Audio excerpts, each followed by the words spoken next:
Doc, how's it going? I'm good, man. Good? Always a pleasure to see you. Indeed, indeed, indeed.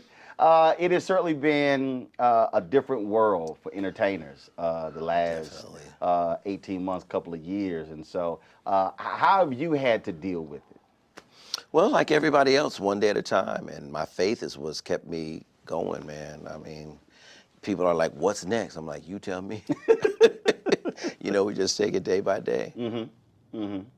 And because one of the things that is interesting, I've interviewed numerous entertainers, especially folks who are singers, and you feed off of the energy of the crowd. People ask me the same thing. Given a virtual speech, it's not the same when I'm at that podium and you've got people and you got energy and the anticipation. It's just a whole different animal. Energy is tangible. It's when you don't do it, you don't realize how much, but it's tangible. Like when I'm on stage in certain places, you can actually feel the love, the energy coming back to you. So it's tough. One of the hardest things is making an album, but making it feel good in the studio. When it's just you and a mic, and no lights, and no wardrobe, and no crowd. That's an art form. And it is. I can't tell you how many. It's very interesting. I was listening to. I listened to several Jill Scott records. And I liked them. But it wasn't until you saw she her performed at Essence, and I heard the live version. It's just like when Fantasia won American Idol, the song that put her over the top. I have that one, and I snatched it off of television. Then I have the studio version. It's hard. It's just a whole different feeling, whole different vibe, which I think is part of the reason why there's so many gospel albums are live. Because you capture the spirit, and that's Mr. Martin. It used to be my daddy. I'm rolling. Okay, just respect. Back in the day, like the Love Alive album, Walter Hawkins, Chains. That song is like 12 minutes long, and they would play the whole song. And you felt like you had church, but now you better do it in 3 minutes, or you're not gonna get played. That's interesting because that was a song that the Salem Baptist Church Choir Chicago did. It's like a 13-minute song. Oh yeah. And man, and so when you play it's like it builds and builds. And you're in the experience. Yes, Otis Clay has a song called "Precious Precious" live in Tokyo. Okay. And there's a 6.5-minute organ solo by Charles Rogers. Okay, wow. Bruh, and again, you take that, and then, or you take that Sam Cooke live at the Harlem Square Club, and you listen to him bringing it home to me, and Somebody Have Mercy. Yeah. Totally different feeling and sound. And man, you in the car, you just, I mean, that's why I can't really say it because since we in a church, but I have these, I call it these songs. What songs for you, whether they're gospel, whether they're R&B, whether they're whatever, that when it comes on, that's to make you just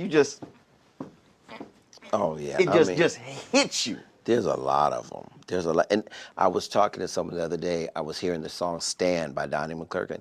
That song just has God's hand on it. It's something about that song, like it just does it. And there's so many songs like that. But as to back to your point, it's such a difference with no audience. I mean, I hate it, honestly. I don't like it, but I thank God for it. Right. And the medium of television allows us to still have church.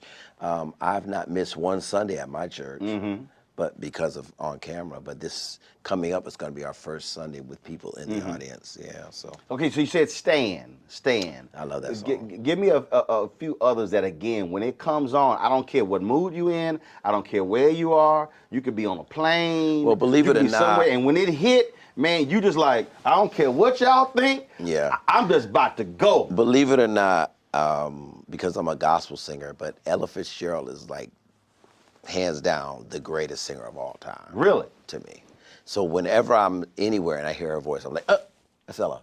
She's phenomenal. She's perfect.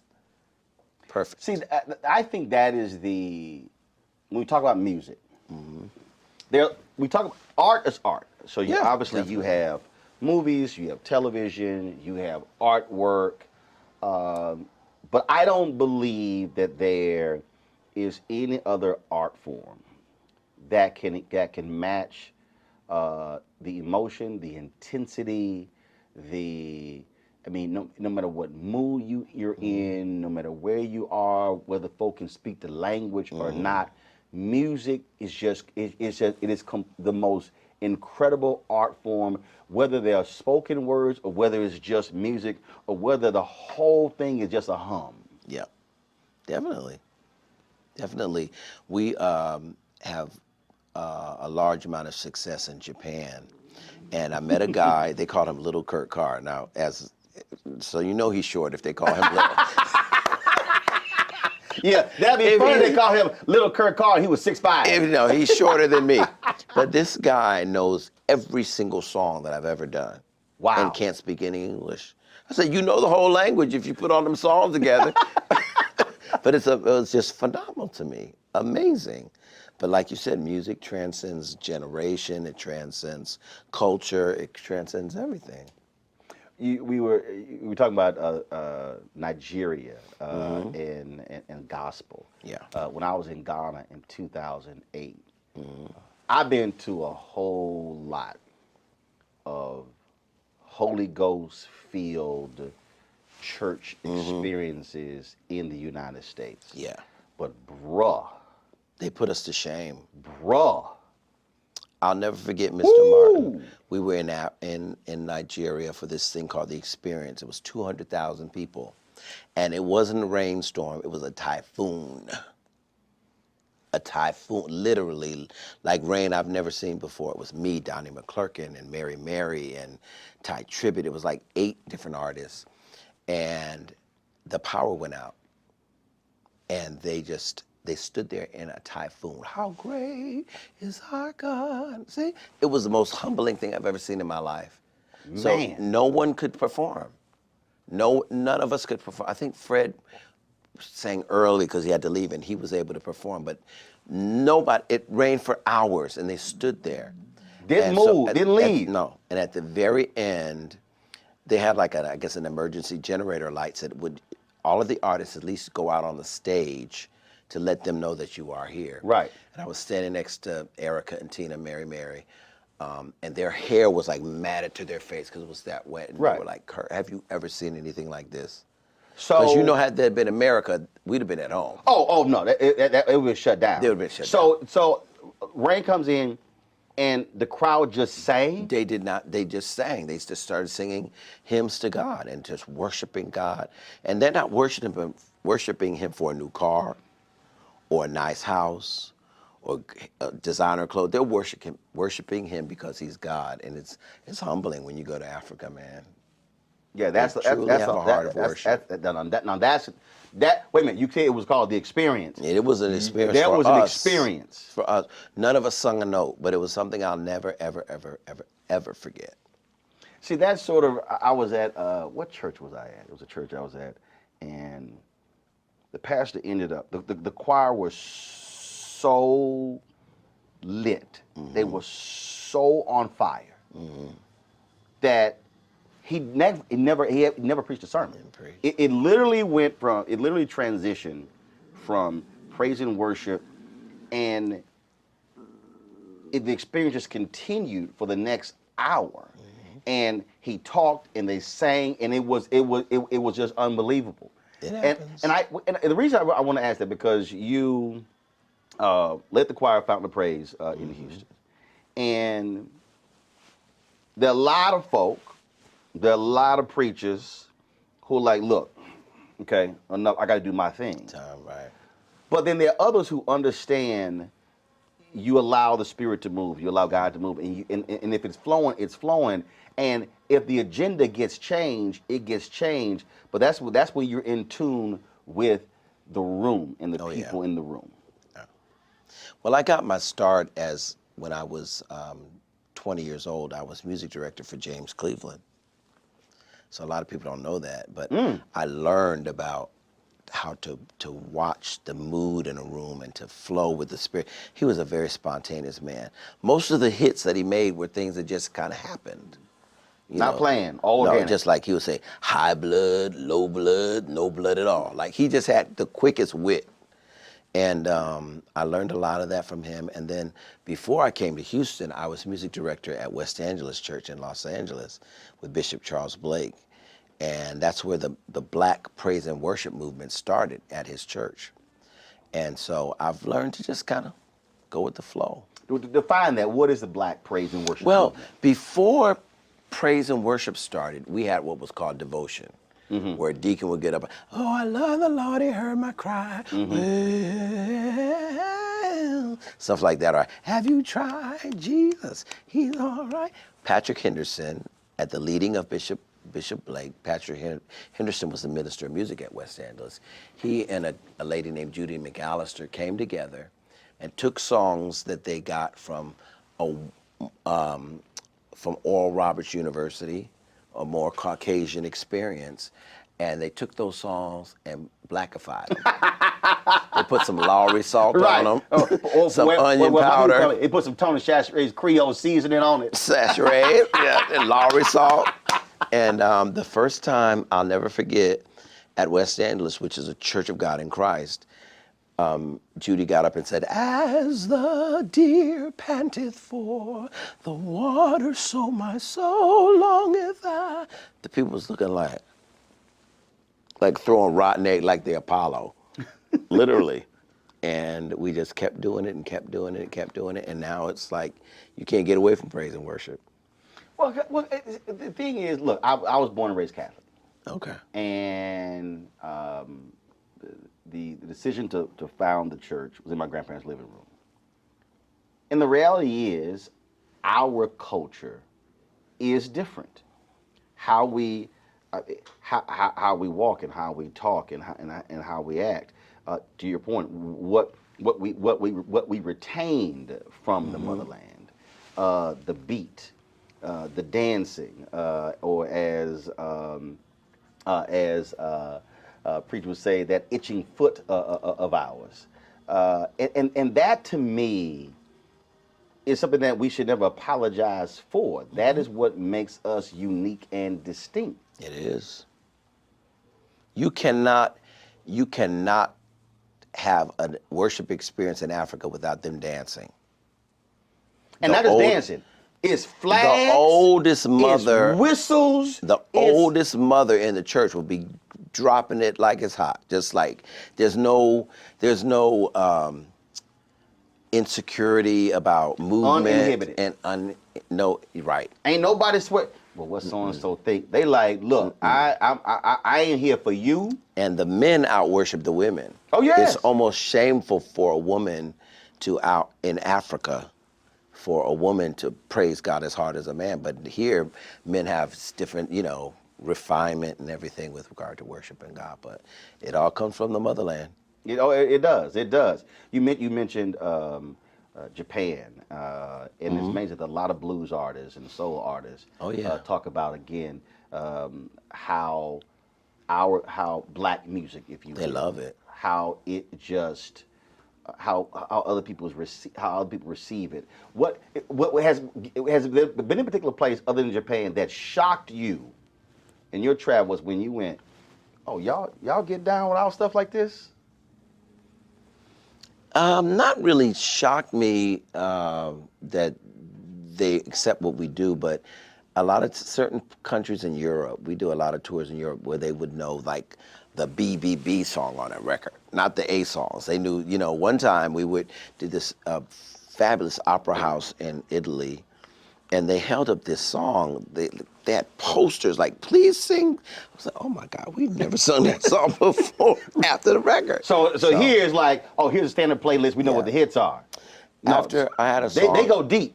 My song, We Lift Our Hands in the Sanctuary, went platinum and made me from being a black artist to being a world artist. Right. And I started opening my thinking to like, it's a whole big world. I toured after James Cleveland passed, I worked with Andre Crouch for like 2 years, which opened my thinking because he stayed in Europe. James Cleveland hated Europe. He liked collard greens and cornbread. Period. Andre Crouch wanted frog raw and, pheasant in Europe and all that. And so going to that realm with Andre, I was like, whoa, it's a big world. And so after Sanctuary hit, I literally became a world artist. So I started experimenting with all different kinds of music and all different kinds of sound. Why is it important for you? Why is it important from your estimation that brands like McDonald's embrace this aspect of the Black experience, gospel music, doing this tour, taking it across the country? Why is that important? My last CD, and this is not a plug, but my last CD is called Bless Somebody Else.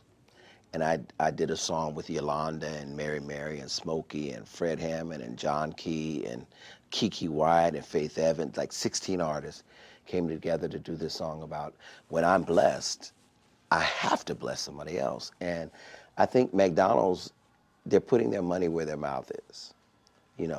Not just saying that we embrace the community, but they're showing it. Gospel music, and in particular, is like a staple in the Black experience.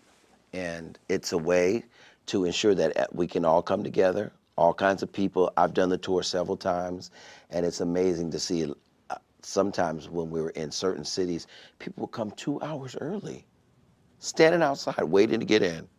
Some dressed to the nines, some dressed in sweats and stuff, but it's like, you know what, McDonald's is bringing the community together and letting them experience for free what some of them would never be able to afford to see all of us together at one time. But also because you have a lot of companies that, hold up, now you're talking about faith, you're talking about religion, and it's not like when Black folk do gospel, we don't hold back. We don't remove the Jesus, the and J the word, right, the J word, the capital J word. Yeah, and that's really, really commendable that they allow us to be who we are. Speaking of who we are, is there? So I love asking this question because you never know what the response is. Is there something or someone that you would love to do something musically with? Does not have to be a gospel artist. That you just you like, man, I would love to do something with this person. I really want to produce Donnie McClurkin next. And we always talk about it. I just feel like my songs have the kind of majesty that his voice carries. I've worked with a lot of people because of my involvement at West Angeles. So I've worked with a lot of celebrities, a lot of things that I'm on that you might not know about. Such as? Well, I've worked with Stevie Okay. and Gladys, and actually have a publishing credit with Stevie Wonder, which is like nobody does. We did a song for Pinocchio, and he knew me from church, and it was a big hit in Europe, but it never really hit here. And it was a song called Hold On to Your Dream, and I dared to say, I got an idea for the hook. And he was like, oh my God, I love it. So that was an honor. I would love, It's got to be somebody. I'm trying to think. Got to be somebody where you Michael like. Jackson, too late. Well, yeah, too late. Whitney Houston, Too late. too late. I worked with Aretha, got to meet Queen. and know her toward the end of her life. So Queen was amazing. it was great. So, yeah. With you. Oh, no, I don't get paid to sing. I get paid to talk. I get paid to talk. And See, you do it we well, had to so. mix in sort of that's you do it what I well. do. You do it well. I Stay tell in your them all the lane. time. Oh no, that's my lane. No, look, my mama, all her sisters, our whole family, we sang, we did the choir stuff, but no. That was Celine Dion. ooh. I want to write a song for her. Have you ever met her? I've never met her, and I've seen her like 5 times. I think that she's probably the most perfect singer that's on earth today. Not soulful. I'm not comparing her to anybody else, but as far as the instrument is perfect. So she has a black background singer, right? So I was like, everybody black pretty much knows who I am, right? So I walked up and he said, "Hello, I am from France." So he didn't know me. So I've never met her yet. All right, so we gotta figure out. So you never met her. You love to write a song for Celine I love to write Dion. a song for her. See, now I gotta think who Like, who knows knows her? Celine Dion. And Beyonce. I think I would like to. I think Beyonce should do an inspirational song. Okay. And we used to be neighbors. She lived before the split up of Destiny's Child. They lived across the lake from me, so I would see her all the time. She's really, really, really a beautiful person. So you need to run that by her. I know. Okay. So here's the deal. So Steve Payman is her COO of the company. Okay. So I'm gonna hit Steve. Cool. Then I would love that. gotta figure out who knows Celine Dion. I don't know. Maybe Lionel Richie knows Celine Dion. I gotta figure that one out. Okay. So we'll see we can make that arrangement. There you go. So we can make that arrangement. Last question for you. And that is, And I'll buy you a African outfit. ain't no thing. Ain't no thing. I'll fly you to Africa and pick one out yourself. That not a problem. That ain't a problem. I'm gonna figure out who knows Celine Dion. Yeah. I'm gonna figure out who knows Celine Dion. I'm trying to think who else. Who else would be in that space? Yeah, I think Lionel Richie probably. Out of all people Probably I know, so. Probably so. Lionel probably knows Celine Dion. He probably knows Celine Dion. What you think? Y'all think that? Hold on. Let me do this here. Let me see what time. I don't even go ahead and since you just you trying to challenge me, Carr. You trying to challenge me. So I don't know what. I'm gonna see if you know. It was the Clark sisters, but I just did them. Clark sisters. Yeah, I have a new song with them that's about to come out. I'm gonna see if Lionel pick up the phone. So if he don't pick up the phone, we're gonna shoot a video. Okay. We're gonna shoot a video, and that'll do it. Well, see, knowing him, he's somewhere. Will he answer the phone saying, "Hello"? He's somewhere in you. He might be in the Middle East. Is he gonna answer the phone saying, "Hello"? He might be. Is it me you're looking no. for? He will answer. He will answer. What up, frat? Lionel Richie's an alpha. Yes, I know. All right, we're gonna do this video right here. Cool. Okay, so Lionel, I'm interviewing Kurt Carr. Hey, Mr. Richie. So Jesus is love. and Jesus is an alpha. He's a sickness. And so we're sitting here. He says he would absolutely, out of all the artists, he would love to write a song for Celine Dion. I figure out all the people I know, you probably know Celine Dion.